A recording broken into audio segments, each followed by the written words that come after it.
Kalau saya tidak ada yang mendukung secara finansial, ya saya juga tidak bisa bergerak. Ya, betul. Karena tidak mungkin. Karena itu banyak yang memodali sendiri. Saya selalu kagum dengan ibu. Maksudnya, Pak? Ibu. Ini pernah kejadian. Selalu? Apa, Pak? Ada apa dengan Rompi itu? Ini. Ya. Enak aja, Mas. Oh, enak aja. Kan jawabnya remeh-temeh juga. Ya.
Assalamualaikum warahmatullahi wabarakatuh. Salam damai sejahtera buat kita semua. Om Swastiastu, Namo Buddhaya, dan salam kebajikan. Bertemu lagi dengan saya, Feby Mahendra Putra, Direktur Pemberitaan Tribun Network.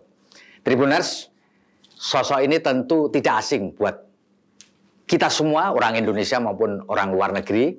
Sosok ini banyak masuk di dalam berbagai survei mengenai calon presiden dalam Pilpres 2024. Siapa dia? Tidak salah Anda menduga, beliau adalah Pak Anies Rashid Baswedan.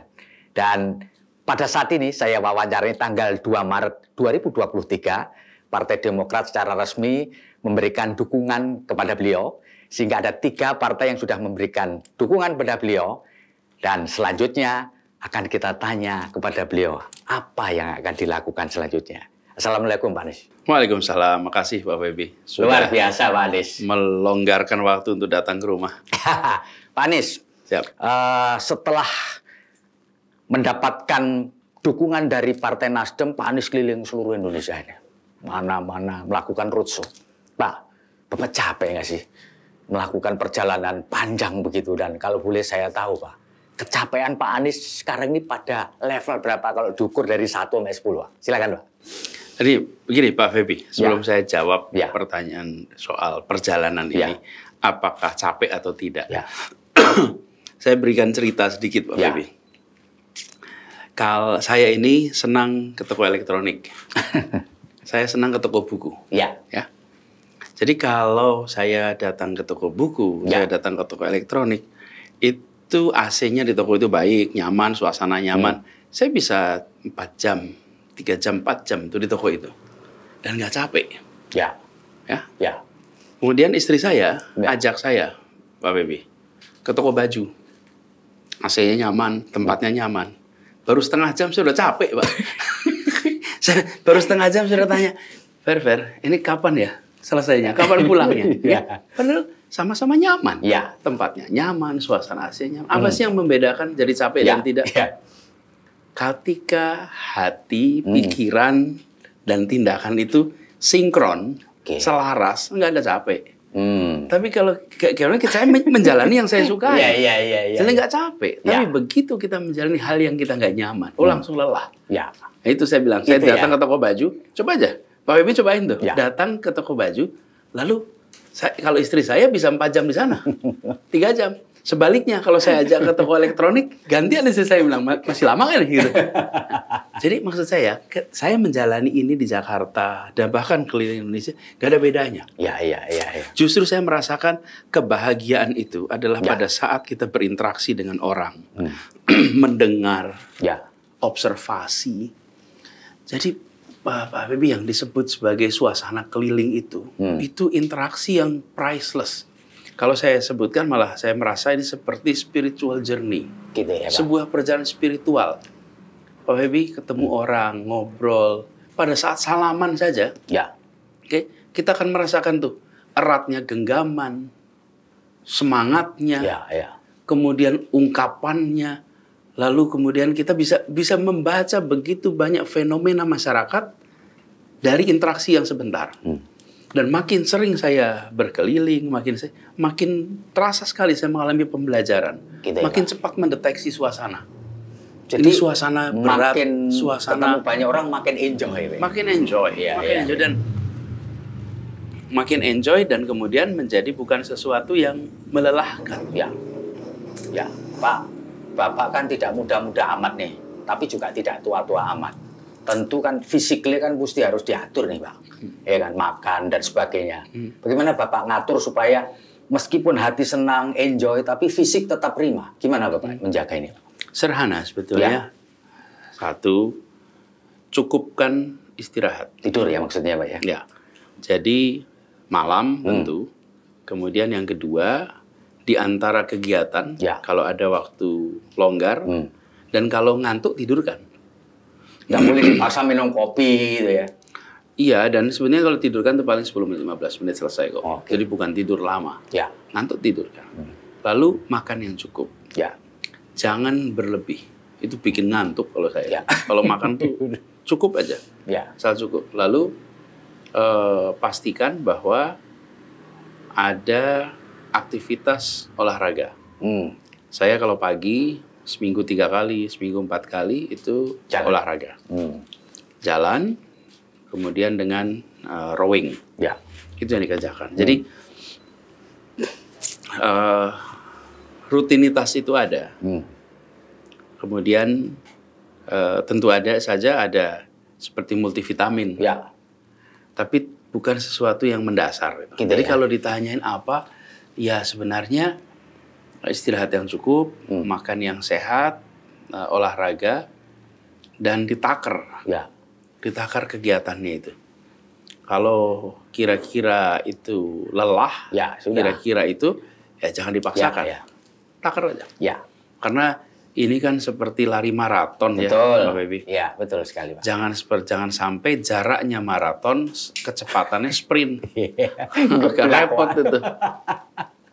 Pak Anies, banyak orang awam bertanya, Pak Anies ini bukan pengusaha, sudah tidak lagi menjabat, keliling ke sana kemari, butuh duit ini, Pak. Orang banyak bertanya, lalu Pak Anies dapat modal atau dapat support ini dari mana? Kalau selama ini, ketika berkeliling memang yang menyelenggarakan Partai Nasdem. Oh itu ya, itu clear Pak ya, itu clear. Semuanya dipegang sama Partai Nasdem. Jadi transportasi yang mereka menyelenggarakan. Ketika sampai di sana, maka DPW Partai Nasdem di lokasi itu yang bertanggung jawab untuk menyediakan semuanya. Jadi itulah yang selama ini terjadi. Jadi mereka menyiapkan transportasinya. Ketika sampai di lokasi, tuan rumahnya yang bertanggung jawab. Jadi itu yang selama ini kita kerjakan. Tapi Pak Anies tidak keluar duit pribadi nggak ya Pak ya? Kami ada beberapa pribadi yang membantu untuk operasional tim, operasional support internal kami. Itu ada. Dan ada orang-orang yang mau membantu itu.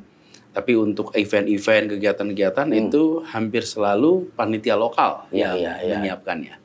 Kita tanggung jawab sampai di sana. Begitu sampai di sana, maka panitia lokal yang menyelesaikan. Ya, Pak. Kalau boleh saya tanya, apakah Bapak pernah berhitung nih, Pak? Untuk running itu sampai kemudian selesai itu, estimasi itu butuh duit berapa sih, Pak? Sebenarnya ini adalah salah satu hal yang pada satu saat harus dikelola. Gitu ya? Dengan negara. Ini salah satu hal yang penting sekali untuk diatur. Mengapa? Karena kita menginginkan agar proses politik ini memberikan kesempatan yang setara kepada semua. Kalau saya tidak ada yang mendukung secara finansial, ya saya juga tidak bisa bergerak. Betul. Karena tidak mungkin. Karena itu banyak yang memodali sendiri. Untuk bekerja, banyak yang sudah berbisnis lalu masuk kepada wilayah politik. Nanti lama-lama tidak ada lagi orang yang bisa masuk ke dalam wilayah politik bila tidak punya modal yang besar. Dan ini adalah fenomena umum di banyak negara demokrasi baru. Karena yang diatur baru sistem elektoralnya, yang diatur peraturan mainnya, belum pada unsur financing party, financing demokrasi. Ini PR yang kita harus bereskan. Jadi segalanya itu ada perhitungannya. Ya. Nah, aspek ini termasuk aspek yang bisa diperhitungkan, bisa disiapkan. Jadi kami melihat ini salah satu hal yang ke depan proses reformasi kita harus dituntaskan. Ya. Kita sudah melakukan liberalisasi partai. Kita sudah melakukan reformasi proses pemilihan. Kita sudah melakukan demokratisasi kewenangan dari pusat ke daerah. Itu sudah. Nah, yang perlu diteruskan adalah democratic financing. Ini kita bisa banyak contoh yang dilakukan. Pak Anies, ada orang mengatakan bahwa pemilihan presiden atau apapun pemilihan itu di Republik ini mahal, ongkosnya besar, sehingga para peserta kontestasi ini terkungkung oleh balas budi untuk ngembaliin bantuan-bantuan ini. Menurut Pak Anies gimana sih ini? Apa memang seperti itu, Pak? Jadi nanti pemimpin-pemimpin kita tuh karena dapat banyak bantuan finansial, karena nggak mungkin, karena mahal sekali, lalu dia terikat untuk melakukan balas jasa lah kayak gitu. Menurut Pak Amin, setuju nggak dengan orang berpendapat seperti ini, Pak? Pak Feby bertanya pada orang yang pernah mengalami dukungan. Ya. Jadi saya nggak menganalisa, saya cerita pengalaman saja. Saya ketika dicalonkan sebagai calon gubernur, itu gotong royong, macam-macam. Ada yang saya tahu, ada yang saya tidak tahu. Semua memberikan, dan kepada semua saya sampaikan bahwa kita ingin Jakarta yang lebih baik ya. Jakarta lebih baik. Jadi tanggung jawab moralnya itu saya pada rakyat kebanyakan. Yang itu yang harus ditunaikan. Jadi saya bukan berandai-andai ke besok bagaimana. Saya sudah jalani. Sudah jalani, Pak Bebi. Dan kalau benar, ya dibilang benar. Kalau salah, ya dibilang salah. Dan sampaikan penjelasannya. Nah, justru kita sekarang itu harus mendorong. Yuk kita membuat Republik ini lebih baik. Dan hampir selalu orang itu berkeinginan ada kesempatan yang setara. Negara hadir tidak memberikan favor pada 1 dan 2, lalu 3 dan 4 tidak dapat favor. Kita ingin kesetaraan itu ada. Kita ingin kepastian hukum. Kita ingin predictability. Jadi yang dijanjikan untuk dibangun adalah suasana itu. Itulah sebabnya kemarin waktu ada sempat ramai itu ada surat, saya menandatangani surat hutang dan lain-lain.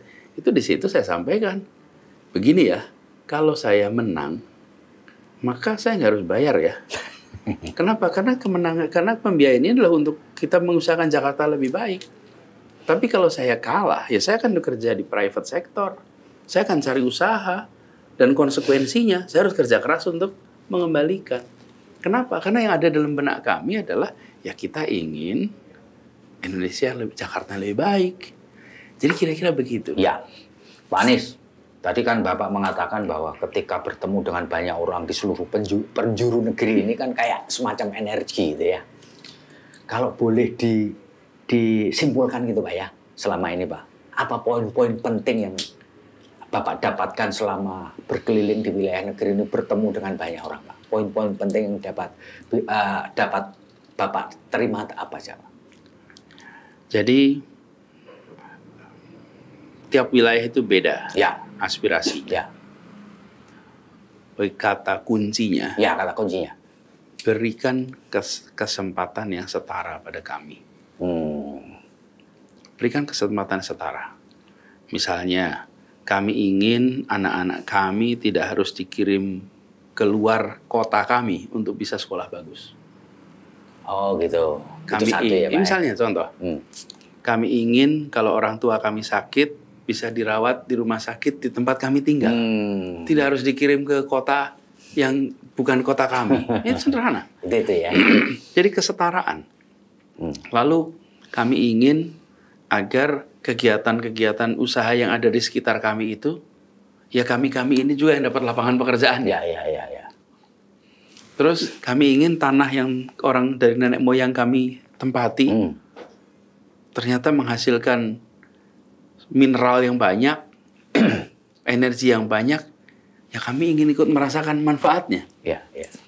Jadi itu tema-tema yang sering diungkapkan. Jadi kesetaraan, Pak ya, kata kuncinya ya. Di dalam saya menjalani proses pemerintahan ini,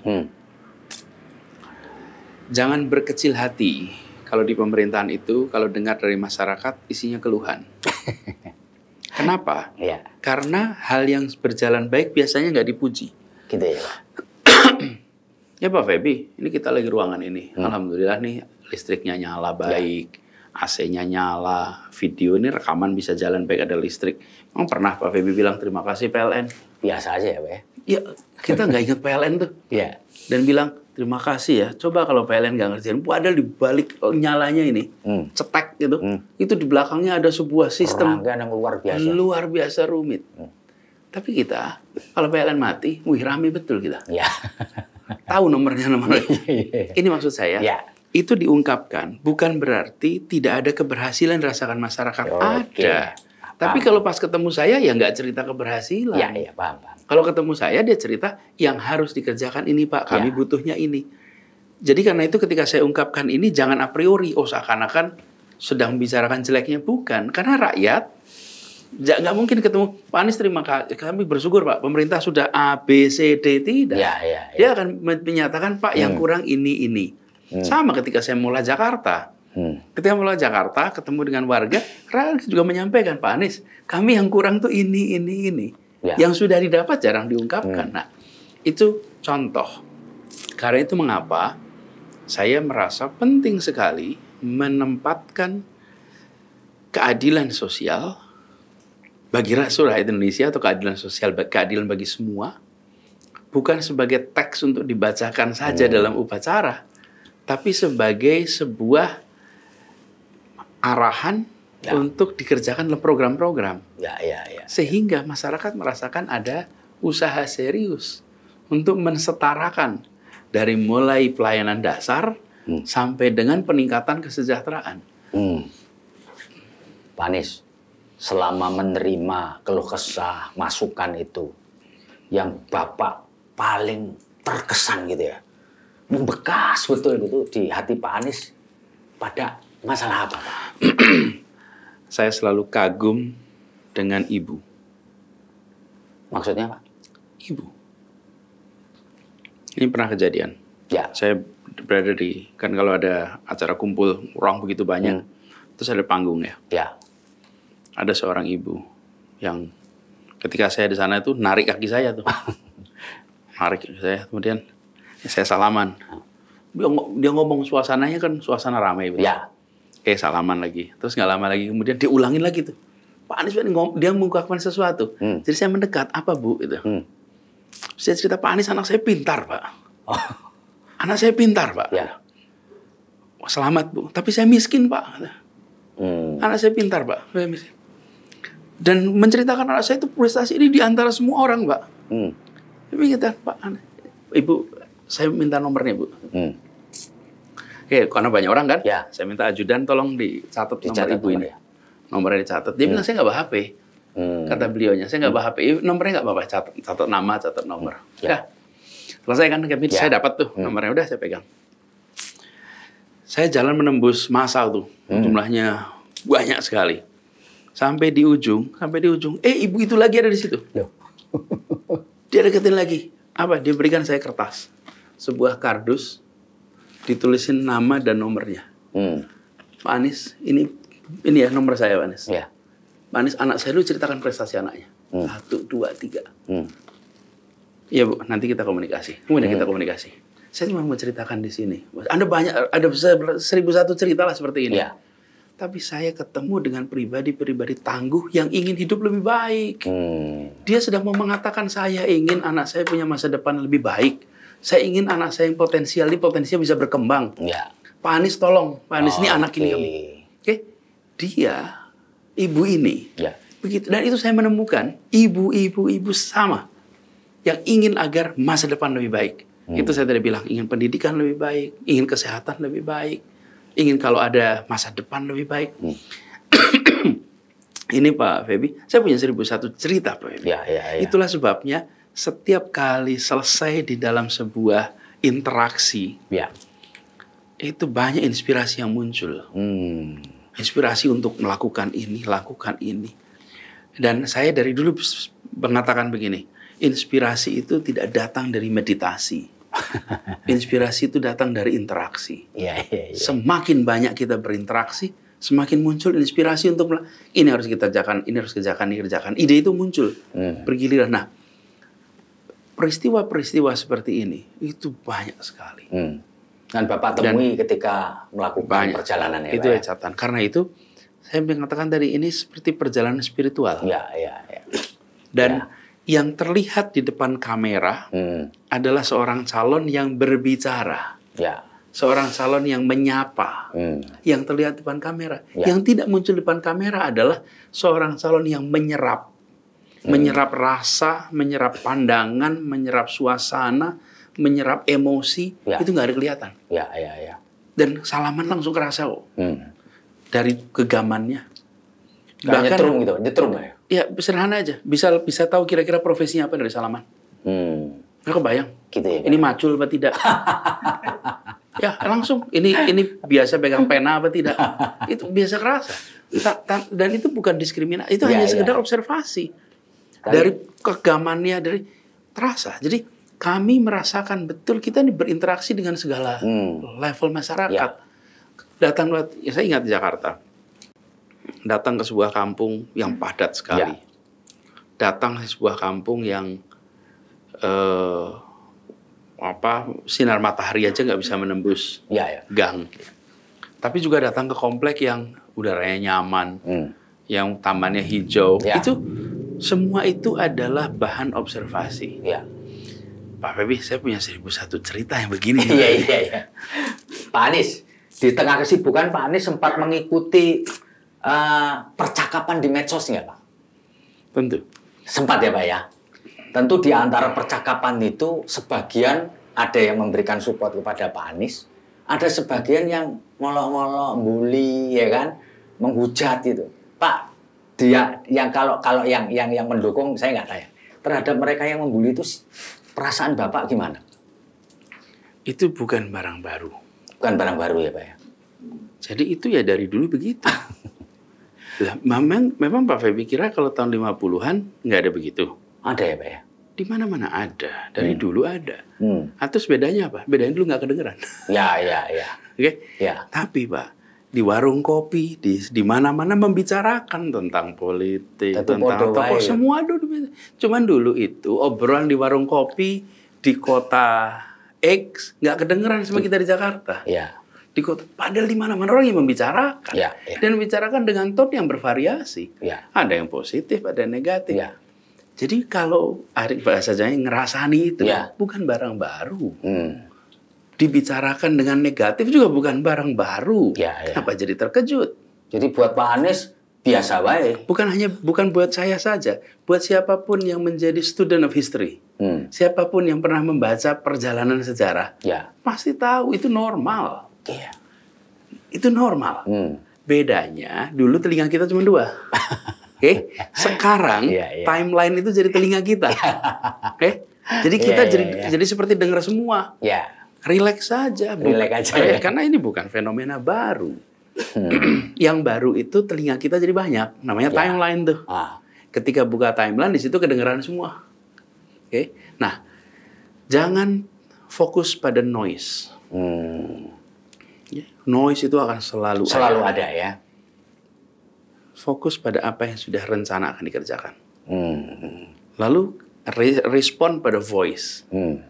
Sesuatu yang substantif terhadap apa yang mau kita kerjakan. Karena memang tujuan kita adalah menuntaskan rencana.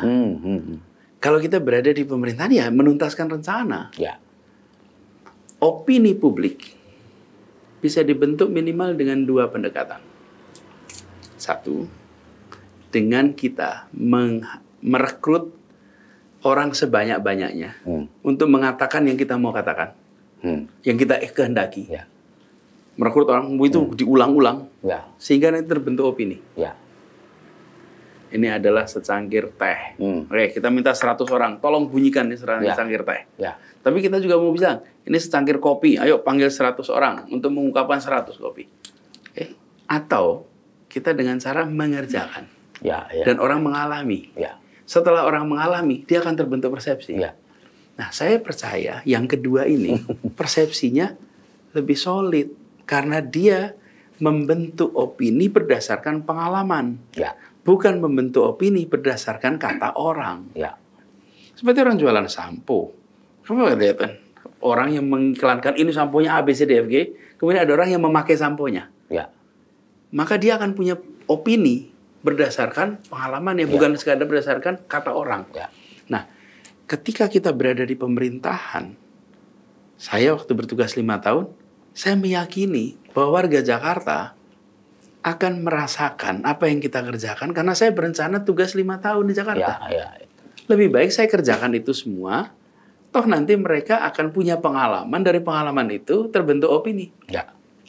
Kalau saya di sini cuma setahun, ya saya cari orang sebanyak-banyaknya untuk mengatakan yang saya kerjakan cuma setahun. Tapi kalau saya kerjakannya 5 tahun, saya punya full period kok untuk mengerjakan. Saya lebih cenderung untuk melakukan itu, termasuk ketika dengan sosial media. Ya, yang salah silakan dikoreksi lah. Jangan sebarkan hoax. Kira-kiranya nih. Tapi bagian saya, bagian deliver saja, bagian fokus pekerjaan saya. Tapi bukan berarti Pak Anies cuek ya sama fenomena yang ada di sosial media. Persetan lah dengan enggak ya, Pak ya? Oh, begini. Jadi kata cuek dan lain-lain itu tidak pernah menjadi vocab saya juga, Pak. Ya, saya memperhatikan semua hal. Tetapi ada yang kemudian dijadikan sebagai bahan untuk saya berjalan, ada yang tidak. Dan itu bukan sesuatu yang menghabiskan energi, enggak sama sekali. Enggak sama sekali. Jadi karena itulah kenapa saya tidak pernah khawatir, enggak pernah. Bahkan saya sering bilang jangan khawatir dengan apa yang ditulis di sosmed hari ini. Bahkan jangan khawatir apa yang ditulis media hari ini. Tapi pikirkanlah apa yang akan ditulis para sejarawan di masa depan. Itu ya. Karena mereka nanti akan menulis semua rentetan peristiwa ini dengan perspektif waktu yang lengkap.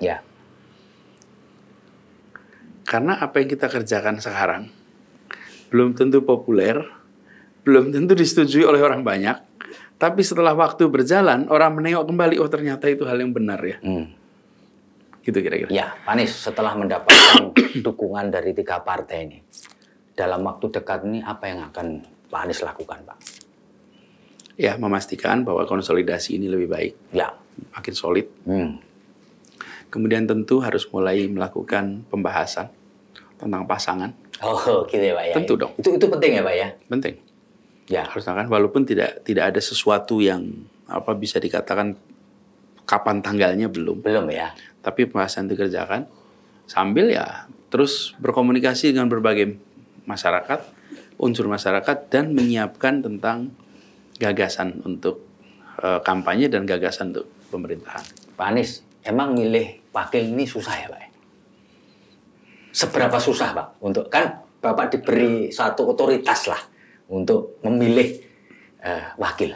Menurut Pak Anies ya, seberapa susah sih Pak milih wakil ini?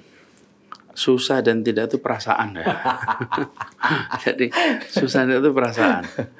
Jadi ini pasti akan perlu waktu. Oh, take time. Harus ngobrol, harus diskusi, memastikan bahwa pasangan yang terbentuk itu membuat koalisi makin solid. Itu yang diperlukan. Jadi menurut Pak Anies susah atau tidak susah itu soal perasaan ya? Ya. Meskipun sebenarnya nggak gampang juga kan Pak ya? Barangkali bukan hanya nggak gampang, perlu waktu. Oh, perlu waktu ya Pak? Ya. Pak, selama, kalau boleh cerita, tapi kalau Bapak keberatan nggak usah. Apa dinamika yang paling menonjol ketika proses memilih wakil ini Pak? Dinamika yang paling menonjol apa Pak?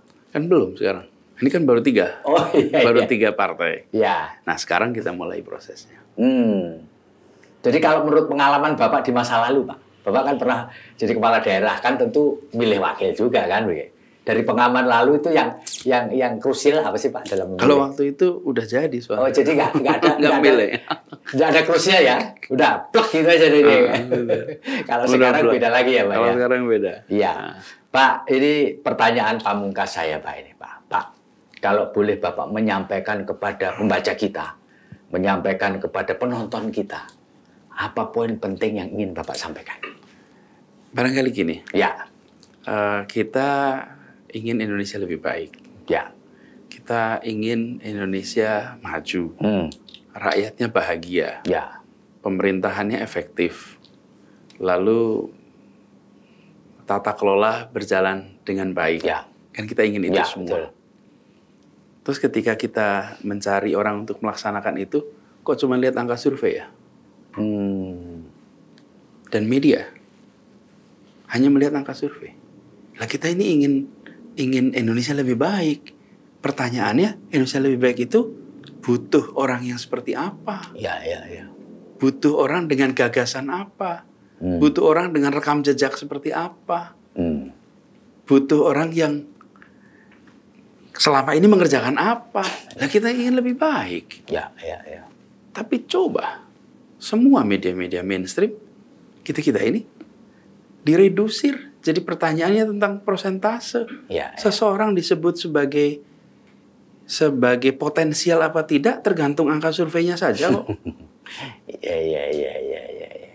Angka surveinya. Betul. Diredusir jadi angka survei. Seseorang dengan gagasan, dengan rekam jejak, dengan apapun, kalau angka surveinya itu kecil, dia tidak dimasukkan di dalam deretan orang potensial. Itu ya, menurut saya ini reflektif nih. Ya. Kenapa Republik ini didirikan dengan gagasan? Republik gagasan. Ketika kita memutuskan untuk menggunakan bahasa Indonesia sebagai bahasa persatuan, itu dengan voting. Ayo kita hitung jumlah banyak-banyak. Terpilih bahasa Jawa, Mas. Selepas begitu. Iya, orang Jawa yang banyak. Iya, enggak tuh. Ya. Di musyawarah, kenapa gagasan? Kita ingin sebuah bangsa yang ada kesetaraan. Kita ingin sebuah bangsa yang punya daya rekat yang kuat oleh bahasa. Jadi sebuah republik yang didirikan dengan gagasan oleh semua orang yang berkumpul di BPUPKI itu orang intelektual semua. Di saat 95% penduduk republik ini buta huruf. Lalu ada segelintir kecil. Lalu mereka membuat sebuah republik yang setara. Bukan republik untuk satu golongan. Bukan republik untuk golongan atas, golongan ningrat. Tidak. Itu kenapa? Karena kita tempatkan gagasan, rekam jejak sebagai barang utama. Bukan angka saja. Nah, saya mengajak, ini mumpung ada tribunnya sih, mari kita dorong agar percakapan 5 tahunan ini menjadi percakapan yang lebih substantif. Kenapa saya sampaikan itu? Karena kita ini dalam sebuah perjalanan menuju cita-cita republik. Kita berangkat sebagai bangsa yang 95% buta huruf. Sekelompok orang terdidik, kaum cendekiawan masa itu memutuskan merdeka. Lalu mereka menuliskan di dalam sebuah rangkaian pesan, narasi yang namanya pembukaan Undang-Undang Dasar 45. Luar biasa. Itu dahsyat. Dia katakan itu untuk melindungi setiap tumpah darah, memajukan kesejahteraan umum, mencerdaskan kehidupan bangsa, terlibat ketertiban dunia, dan ujungnya meraih keadilan sosial bagi seluruh rakyat Indonesia. Itu kalimat penutupnya tuh. Oke. Jadi menuju sana tuh, nah tiap 5 tahun sekali, kalau ini sebuah perjalanan satu grup itu, dalam sebuah pengembaraan di hutan, maka tiap 1 kilometer kita berhenti, buka kompasnya nih. Nah, ini tadi titik berangkatnya sana, ini mau ke sana, yuk. Habis itu tentukan ketua kelompoknya siapa sekarang untuk perjalanan 5 tahun ke depan. Tentukan lagi ketuanya siapa untuk 5 tahun ke depan. 5 tahun ke depan bukan soal 5 tahun kemarin, 10 tahun, 15 tahun kemarin, tapi soal cita-cita republik. Nah, jadi menurut saya sudah saatnya kita secara serius membicarakan Indonesia mau kemana. Gagasan apa yang ditawarkan, rekam jejak apa yang dibawa.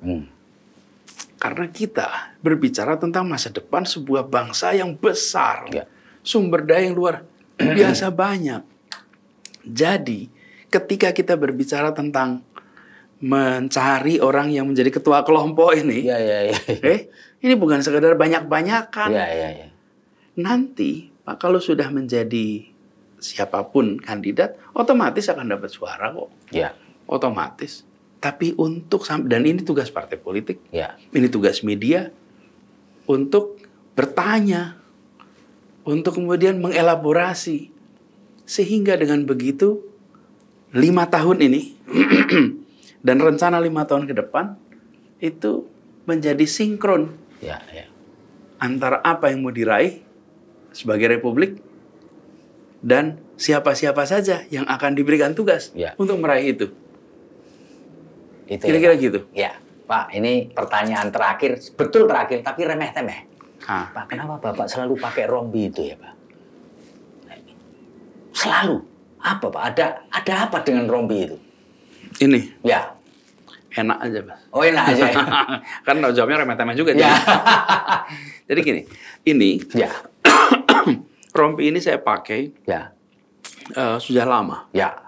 Bahkan kalau Pak Feby lihat, saya ketika bertugas dimanapun, baik itu ketika di Indonesia mengajar, baik itu ketika saya tugas di kementerian, baik itu ketika saya bertugas di pemerintah provinsi, memang ini memudahkan saya bawa barang juga, Pak, di sini.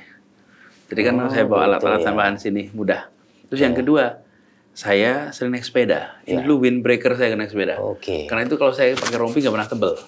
Tipis ya, Pak. Tipis sekali. Ini tipis sekali. Lah, Bapak punya berapa ini? Seperti ini. Ada beberapa. Oh, saya kira satu-satunya ini. Oh, enggak. Kalau jadi orang gini. Jawa bilang mbah ringgo, mbah kering tinggo, bukan ya, Pak? Ada. Gini, mbah kering tinggo tur dibagi. Jadi kalau ada yang mau saya kasih. Oh, gitu. Nah, jadi saya ada stok. Kemudian ketika saya tugas di Jakarta, ini juga saya pasangin waktu itu aplikasi Jaki di sini, Jaklingko di sini. Betul. Karena apa? Karena sambil saya mau promosi supaya warga pakai aplikasi itu, supaya warga pakai Jaklingko. Karena waktu itu bagian dari kita public education tuh, menjangkau semua. Nah, saya di Jakarta tuh naik sepeda. Kita pakai mobil. Sepeda saya dibawa di mobil di belakang. Nanti ketika sampai sebuah tempat saya turun. Saya ganti sepeda. Kenapa? Supaya bisa masuk kampung, bisa jalan-jalan kecil itu paling leluasa pakai sepeda. Nanti setelah selesai naik mobil lagi. Jadi antara mode transportasi itu interchangeable. Nah, pakai rompi ini memudahkan. Nambah masukin barang-barang lain juga nggak repot. Kalau nggak saya harus bawa tas. Benar juga ya, Pak. Ini bisa dicontoh ini, Pak. Rompi tipis ini. Rompi tipis. Makanya saya kalau lihat ada rompi tebal, lemahnya kita tinggal di pegunungan perlu hangat. Panasnya seperti gini, orang punya tebal. Oke, Pak Anies, terima kasih banyak. Tribuners, kita sudah ngobrol luar biasa ini dengan Pak Anies Rashid Baswedan. Meskipun ini malam hari, tapi nampaknya beliau tetap semangat. Terima kasih sekali lagi, Pak Anies. Tribuners, saya Feby Mahendra Putra pamit undur diri. Moga-moga obrolan saya dengan Pak Anies Baswedan bisa bermanfaat bagi kita semua. Assalamualaikum warahmatullahi wabarakatuh. Salam damai sejahtera buat kita semua. Om Santi Santi Om, Namo Buddhaya. Salam kebajikan dan jangan lupa tetap bahagia.